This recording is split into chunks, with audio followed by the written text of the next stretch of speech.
The lantern light shook in his hand as he pushed open the barn door. Shadows leapt across the hay bales, long and crooked, as if the very wood of the place was holding its breath. A horse stamped nervously inside, nostrils wide, ears pinned back. He knew animals felt it before men ever did: fear, change, the presence of something unexpected. On the far side of the barn, crouched against the boards, a woman stared at him. Dirt streaked her face and her dress was torn at the hem. In her arms she clutched a child no more than 6, whose lips trembled as though he'd been running through the night air. They both froze when they saw the lantern. For a moment, no, one spoke. The only sound was the restless shifting of horses and the rasp of wind against the thin roof. The rancher's grip tightened on the lantern's handle. He knew this face, not the child's, but the mother's. Everyone in town knew her, Widow Callahan. He'd heard the talk, the cruel laughter around saloon tables. Poor widow, poor choice, poor future. Men scoffed that she was trouble wrapped in sorrow, a burden too heavy for any man with sense to carry. And here she was, uninvited, desperate in his barn. He should have ordered her out. He should have gone to fetch the sheriff, but he didn't. His eyes caught the child's, 2 wide, hollow eyes the color of river stones, and for reasons he couldn't quite name, his voice broke soft instead of hard. Let's go back to where it all started. If this kind of frontier tale speaks to you, don't just ride past it. Hit like, leave a comment with your thoughts, and subscribe to ride along for the next Wild West story. The prairie stretched wide in those days, so wide a man could ride a day and see no more than grass bending under the wind. It was 1876, the edge of summer, and heat shimmered over the land like a warning. Dust rose behind every wagon wheel, and even the cattle seemed to move slower, ribs showing more each week. Elias Carter had worked his ranch near Red Willow Creek for 7 years. He wasn't the richest of ranchers, nor the loudest, nor the kind most men looked at twice. He lived steady, slow, a man who fixed fences with his own hands and rode long circles alone at dusk. Folks called him stubborn, though some said quiet men often carried storms deep inside. His days began before the sun. Boots on, hat pulled low, coffee boiled black, then out to the fields. Neighbors saw him as a man who asked for nothing, offered little and expected less. He traded fair in town but lingered no longer than needed. The saloon crowd mocked him for keeping to himself, but there was something else folks mocked more. 2 years passed. Elias had stood at the edge of a churchyard as a small coffin was lowered into the ground. His wife, Ruth, had been buried the winter before. Pneumonia had taken her quick, leaving him with silence so heavy he thought it might crush him. The child they had hoped for never came, and with Ruth gone, the house felt like an echo. For a time, men whispered he might marry again, perhaps a rancher's daughter, perhaps someone from town who'd bring wealth or land. Instead, Elias made a choice that turned heads and raised voices. He began to walk Widow Callahan home from Sunday service. Mary Callahan's husband had died under shame, shot down after being caught stealing horses. The story spread like wildfire, staining her name and leaving her boy Samuel branded with his father's sin. Men spat when her shadow crossed the boardwalk, and women pulled their skirts aside. When Elias offered her his arm, laughter followed him out the church doors. They mocked him for choosing her, a woman poor in coin and poorer in reputation. But Elias did not answer their jeers. He simply walked her home week after week until the talk in town grew sharper, meaner. By autumn, he had asked her to stand beside him. She refused at first out of shame more than anything. Yet Elias's quiet eyes carried no judgment, only steadiness. In the end, she said yes. And that's when the trouble began. The barn creaked under the prairie wind as Elias lowered the lantern, now studying the widow and her boy where they crouched in fear. Dust and sweat streaked Samuel's face. Mary's chest rose and fell too fast, as though she'd been running through the night. What happened? Elias's voice was low, careful, as though the horses themselves might carry news into the dark if he spoke too loud. Mary hesitated, arms tightening around her child. "They're coming," she whispered. "Who?" Her eyes flicked toward the door, toward the open fields beyond. "Men from town." Elias felt his jaw tighten. He didn't ask more. Not yet. He could hear it in her tone. This wasn't just gossip chasing her down. This was something sharper, heavier. Trouble. The child whimpered against her dress. Elias stepped closer, setting the lantern on a beam so its glow spread soft through the barn. He crouched, slow enough not to startle them, and looked Samuel in the eye. "You're safe here," he said quietly. "Ain't nobody gonna harm you, while I'm standing." Mary's gaze flickered to him, uncertain, searching. The last time she'd trusted a man, it had cost her nearly everything, yet something in Elias's voice, like gravel smoothed by years of silence, held weight. From outside, a dog barked in the distance. The prairie wind shifted. Elias knew trouble wasn't far behind. It had started earlier that evening in town. Mary had gone to fetch flour with Samuel at her side. She'd kept her head low as always, eyes fixed on the wooden planks of the boardwalk. But laughter cut through the evening. Men at the saloon, whiskey already in their voices. "Look there," one slurred. "The horse thief's widow still, playing mother like the boy's worth a damn." Mary had quickened her steps, pulling Samuel close, but they weren't finished. Another man called out louder. "Best keep your cattle penned, folks, lest her boy grow up stealing like his daddy." Laughter roared. Samuel's lip trembled, his small hand clutching hers. Mary kept walking, heat rising in her chest, until one of the men staggered into her path. He smelled of sweat and sour whiskey. "You think you belong here, widow? Walking bold like you're one of us?" Mary had no words. She simply pulled Samuel around him. That's when the man's hand shot out, grabbing her arm hard enough to bruise. Samuel cried out and she yanked free, shoving past, running down the boardwalk with her boy in tow. By the time she reached the edge of town, more footsteps had followed. Angry voices, cruel voices, shouting that she wasn't welcome. That was why she ran to the only place left, the one man who had ever stood beside her without shame. Elias Carter's ranch. Now in the barn, silence thickened as Elias weighed what lay before him. He could send her away and spare himself the wrath of town, or he could let her stay and invite that wrath straight onto his land. The horses shifted uneasily again, sensing the storm building beyond the horizon. Elias stood, his frame tall in the lantern glow. His jaw set, his eyes met Mary's, and, though no words passed, she knew the choice was already made. And far off, carried on the night wind, came the sound of hoofbeats. The hoofbeats drew closer, steady and unhurried, like men who knew their prey had nowhere left to run. Dust drifted through the moonlight outside the barn doors, and Elias could see the silhouettes of riders cresting the hill. Not a war party, not outlaws, just townsfolk, neighbors, men he'd bought seed from, traded cattle with. But the sound of their approach carried a darker weight, something sharper than law and colder than justice. Mary clutched Samuel tighter, her eyes darting. To Elias, as though begging for permission to breathe, he moved to the door, pushed it open just enough to look out. 4 riders, maybe 5, with lanterns swaying from their saddles, faces half hidden under hats, but voices carrying across the open land. "You see the tracks?" one called. "Headed this way," another answered. "Woman runs to Carter's place, where else?" A rough laugh followed. Elias closed the door slow, careful not to let it creak. He turned, his face shadowed by the lantern glow. Mary didn't ask what he'd seen. She already knew. "Take Samuel," she whispered, pushing the boy toward him. "They ain't after you. It's me." But Elias shook his head. "They come riding to my door, they answer to me." Mary's lips parted like she wanted to argue, but the look in his eyes silenced her. By the time the riders reached the yard, Elias had stepped out from the barn. His stance was calm, shoulders square, hands resting easy at his sides. The lantern he'd carried before now sat on the porch rail, its light casting long shadows across the dirt. The first man to dismount was Calvin Brigg, a cattleman whose spread butted up against Elias's land. Thick-shouldered, red from whiskey, Calvin had a way of speaking like his word was law. "Evening, Carter," he called, pulling off his gloves. "We're looking for a woman. Passed this way not an hour ago." Elias didn't answer at once.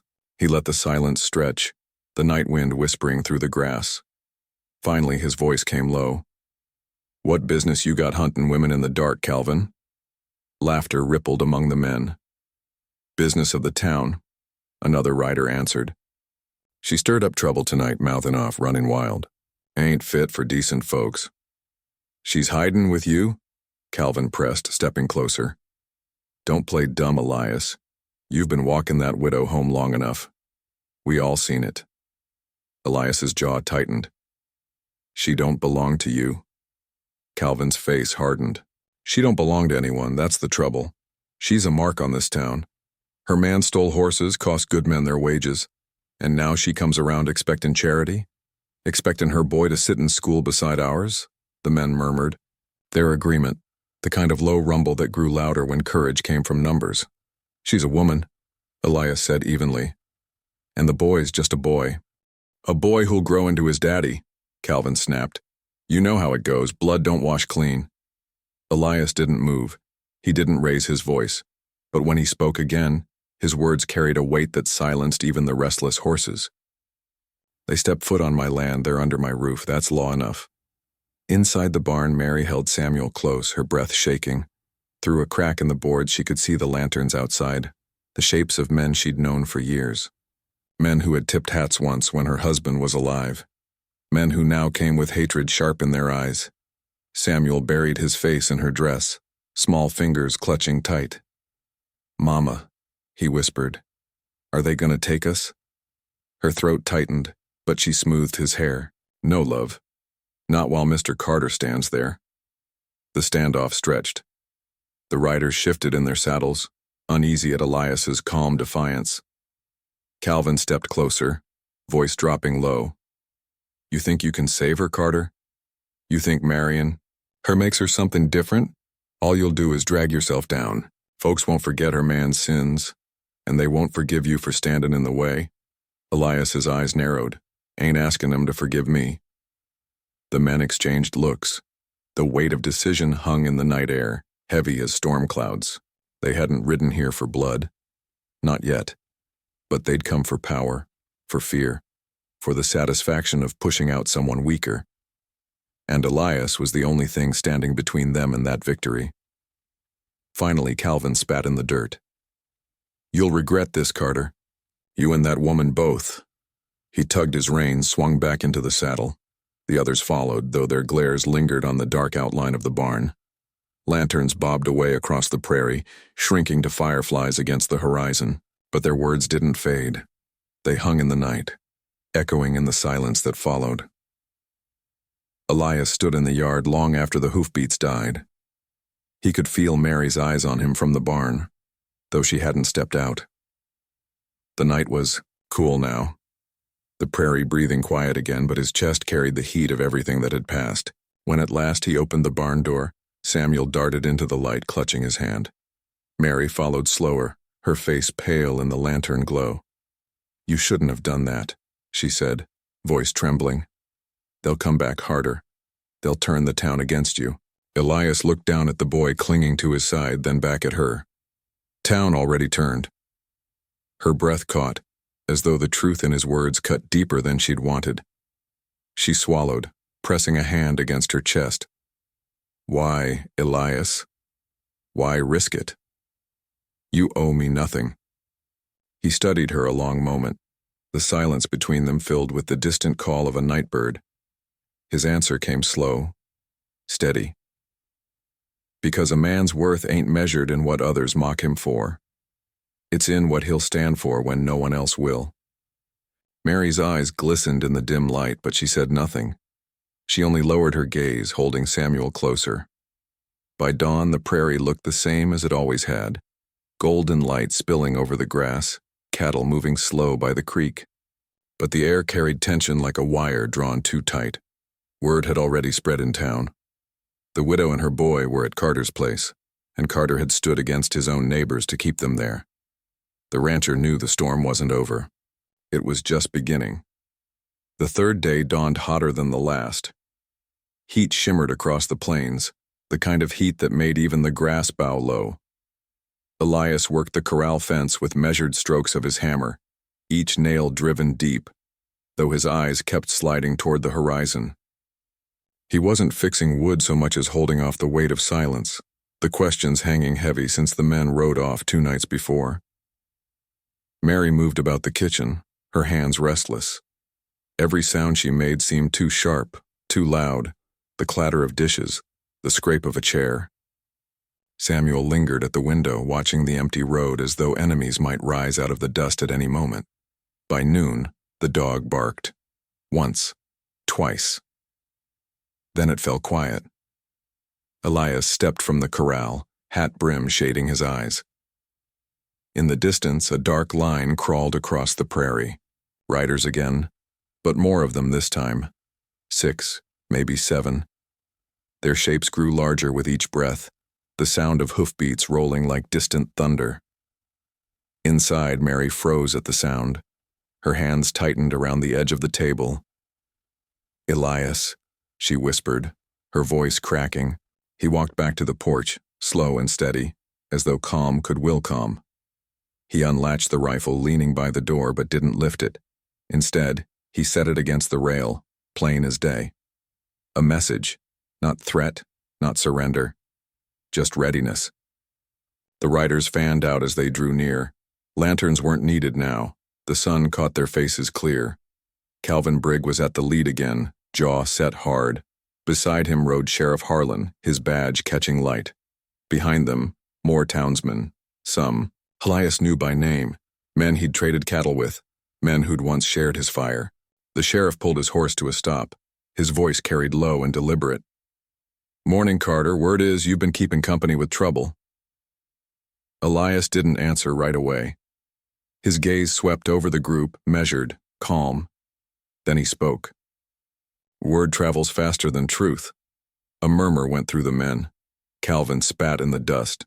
"Truth is plain. You're harboring her. And the boy." The sheriff shifted in his saddle, eyes narrowing. "Town's uneasy, Elias. Some folks say Widow Callahan's got no place here. Others say she ought to be run out before things turn ugly." Mary had stepped into the doorway now, Samuel clinging to her skirts. The boy's eyes were wide, unblinking, fixed on the crowd.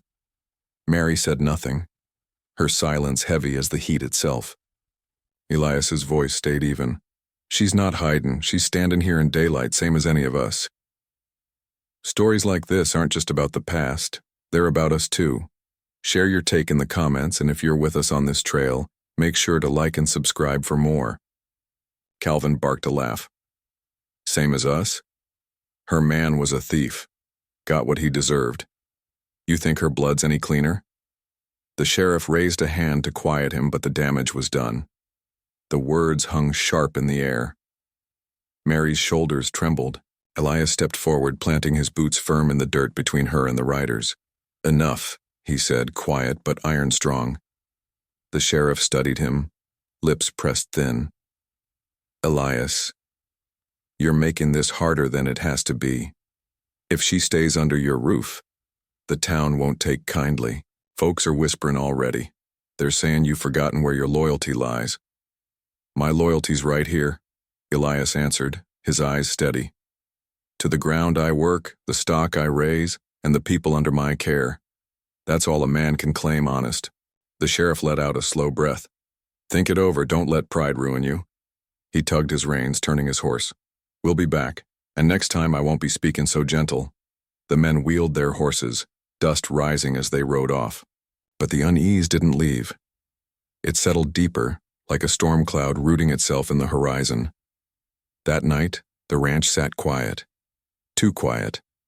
The crickets sang, the cattle lowed by the creek, but every sound felt sharper, closer. Elias sat by, the porch with his rifle across his knees, eyes scanning the dark. Mary lingered inside, sitting at the table with her hands clasped tight, lips moving soundless in prayer. Samuel shuffled over to Elias at one point, climbing onto the step. The boy's small hand reached for the hem of his coat. Elias looked down, surprised by the touch. "They'll come back, won't they?" Samuel asked, voice barely more than a whisper. Elias didn't lie. "They will." The boy swallowed. His next words came halting but sure. "My pa, he wasn't a good man, but Mama's good. She is. Don't let him take her. The rancher studied him, the weight of the boy's plea pressing heavier than the rifle on his knees. He nodded once, slow and solemn. Ain't nobody taking her while I draw breath. Samuel leaned against him then, small and trembling but steady in his trust. Elias sat still, staring into the dark, and felt something shift deep inside, a tether he hadn't known he still carried. At dawn, smoke curled on the horizon, thin at first, then thicker, black against the pale sky. Elias rose from the porch, heart pounding. Mary appeared at the doorway, eyes wide. "Whose land?" she asked. He squinted into the distance. The smoke was east, toward the brig spread. Not close enough to threaten his herd, but close enough to be a message. By midday, word reached them. A rider came fast, dust trailing. It was young Tom Reeves, son of a storekeep. He reined in hard, face pale. "They say it was Injuns," Tom gasped. "Comanche raiders. Hit a barn, lit it up. Brig's men swear they saw scouts riding north." Elias felt his stomach knot. Rumors like that spread wildfire fast, and they always needed someone to blame.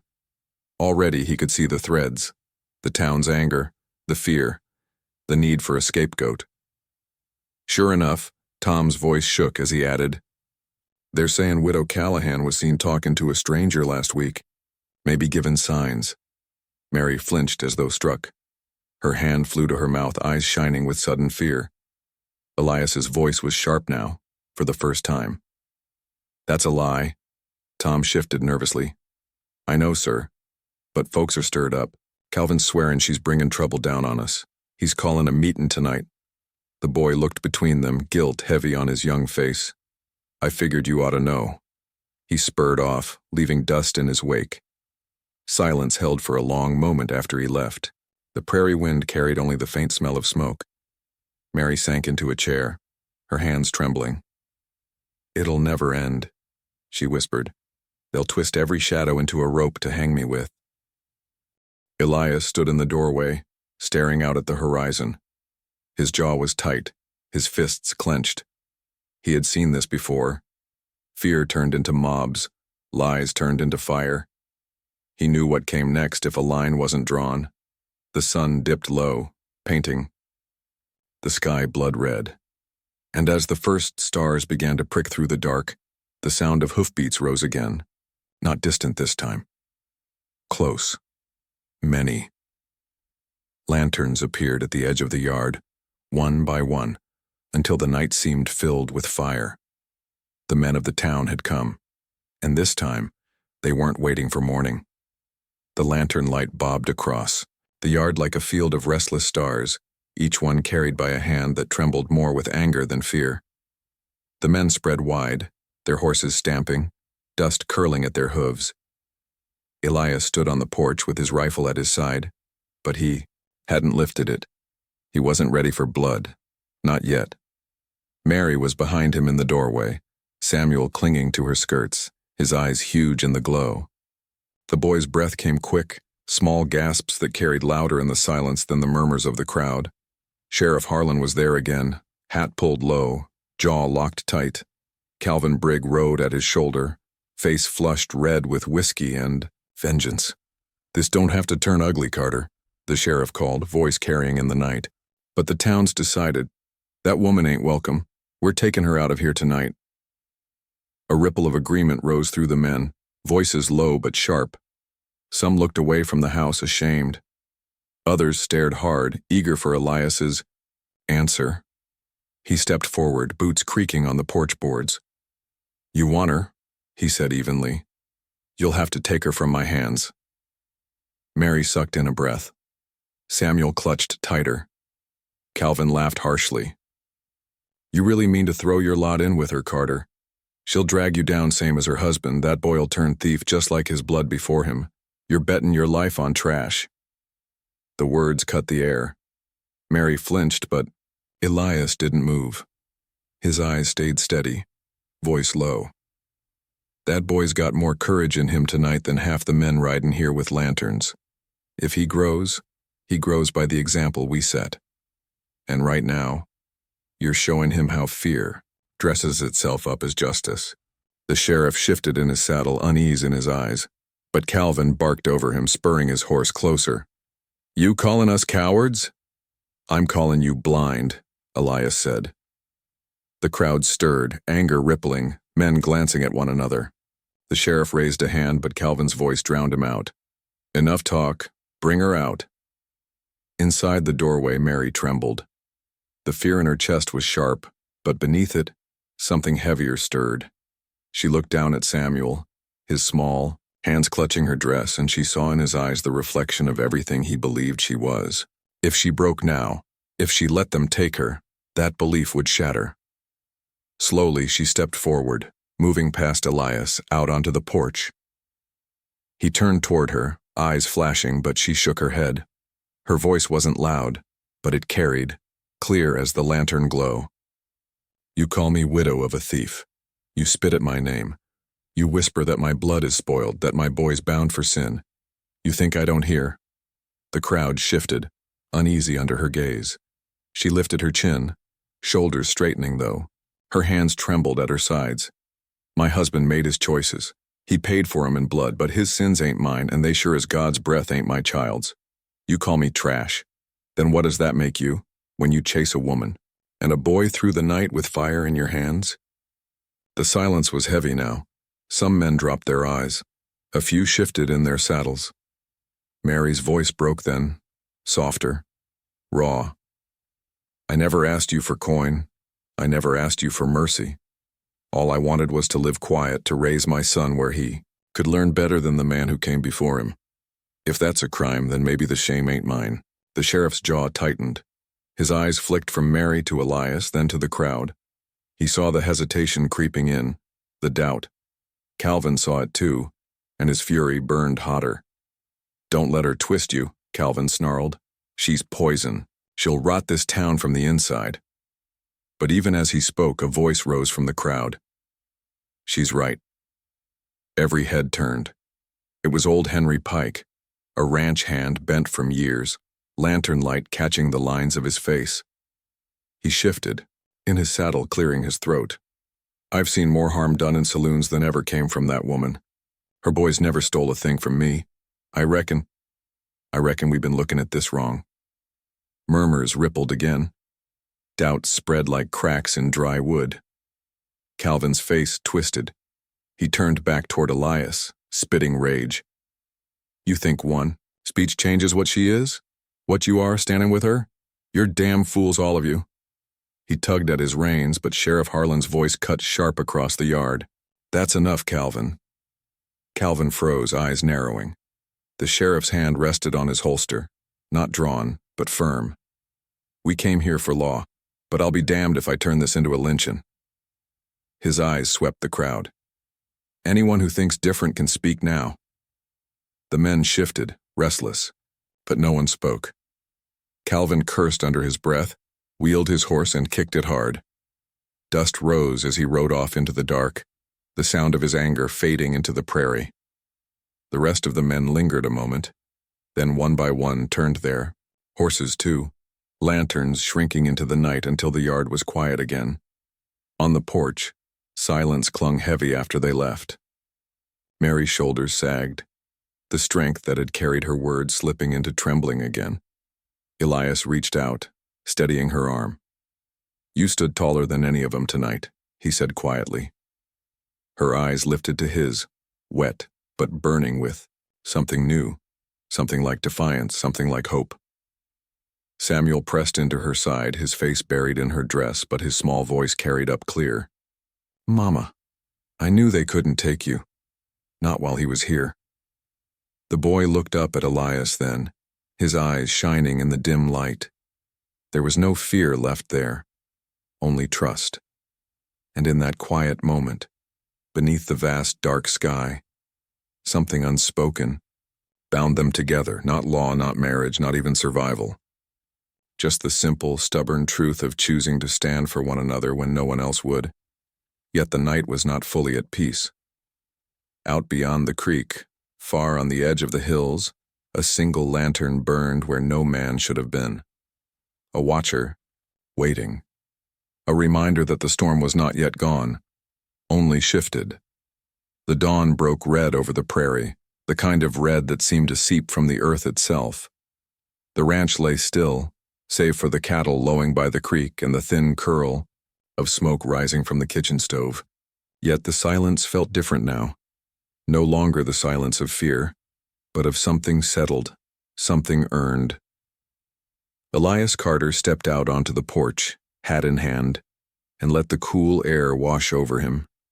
His eyes lingered on the horizon, searching for dust trails, for riders returning with fury in their hearts.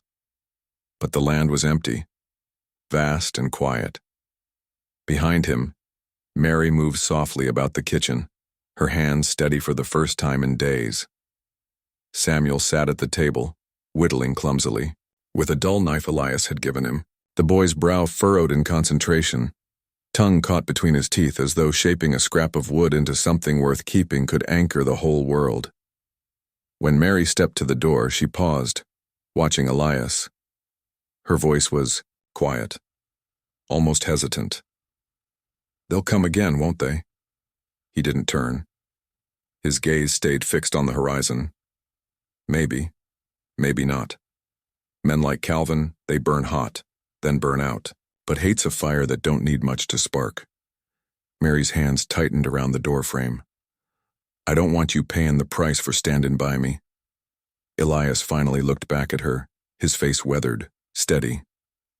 "Mary, the price was paid long before I opened that barn door. The moment I let 'em mock me for walking you home, I knew which side I'd stand on.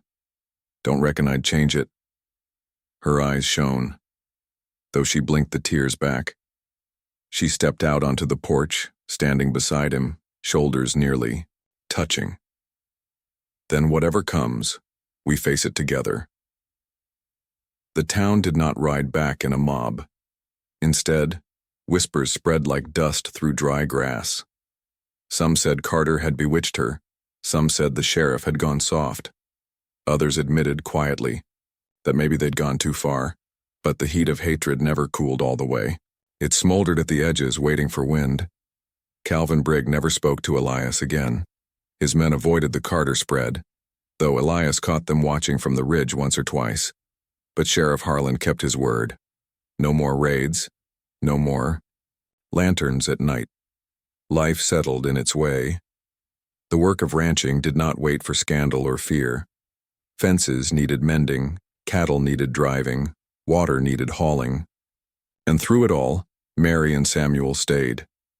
Mary rose with the sun, tending to chores with quiet determination. She carried herself straighter now, no longer shrinking at every shadow. Samuel followed Elias into the fields, learning the weight of tools in his small hands, asking questions with a hunger that spoke of a boy desperate to prove himself more than the whispers about his blood. One evening, after a long day branding calves, Elias sat by the fire with Samuel at his side. The boy held the small whittled figure he'd been shaping for weeks, a crude horse, uneven but proud.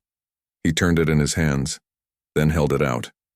"It's for you," Samuel said shyly. Elias took it, studying the rough lines, the way the boy's small fingers had carved with care. His throat tightened. He set it on the mantel beside the only other treasure there, a tin-type photograph of Ruth, his first wife. For a long moment, Samuel looked at the photograph. "She was pretty," he whispered. Elias nodded slowly. "She was." Samuel hesitated, then asked, "Do you think she'd be mad? You helping us?" Elias's gaze lingered on the photograph, then drifted to the boy. "No, I think she'd be glad. Ruth had a kind heart. She'd want me to keep walking forward, not standing still." The boy leaned against him then, quiet and content. And Elias realized the house no longer felt like an echo. It breathed again.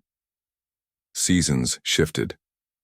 Winter winds cut sharp across the plains, then melted into spring rains that made the grass grow high. The talk in town cooled, though some eyes still narrowed when Mary passed. She held her head high anyway, Samuel's hand in hers. And Elias, Carter once mocked as a fool for choosing her, found that Mockery had lost its bite. Men still whispered, but some nodded now, begrudging respect in their gaze. They'd seen him stand when others faltered. In the West, that counted for more than coin. Years later, the boy stood taller, his shoulders broad from work, his hands calloused from rope and reins. Folks in town no longer called him the thief's son. They called him Samuel Carter. On a quiet morning, Elias watched him saddle a horse with the ease of a man grown. Mary stood beside Elias, her hair touched with silver, her eyes bright with pride. The world had not softened, it never did. But the lines had been drawn, and Elias had kept them. One evening, as the sun bled gold across the prairie, Mary turned to Elias on the porch. Her voice was soft, filled with memory. "Do you remember that night, when they came with lanterns?" He nodded. "I remember." She reached for his hand, lacing her fingers through his. "They mocked you for choosing me, said you'd lose everything, but standing here now." Her voice broke and she pressed his hand tighter. "You gave me back my name, and my son a future." Elias looked out across the land. The fences he'd built, the herd grazing calm, the boy grown strong. His chest rose slow, steady. "Sometimes a man don't choose what's easy," he said quietly. "He just chooses what's right." The prairie wind stirred, carrying the scent of grass and distant rain. The sun sank low and the ranch lay wrapped in a peace hard won but true. And for the first time in many years, Elias Carter smiled. The West is full of stories of loyalty, loss, and quiet courage. If this one stayed with you, drop a comment, tap like and subscribe so you don't miss the next ride across the prairie.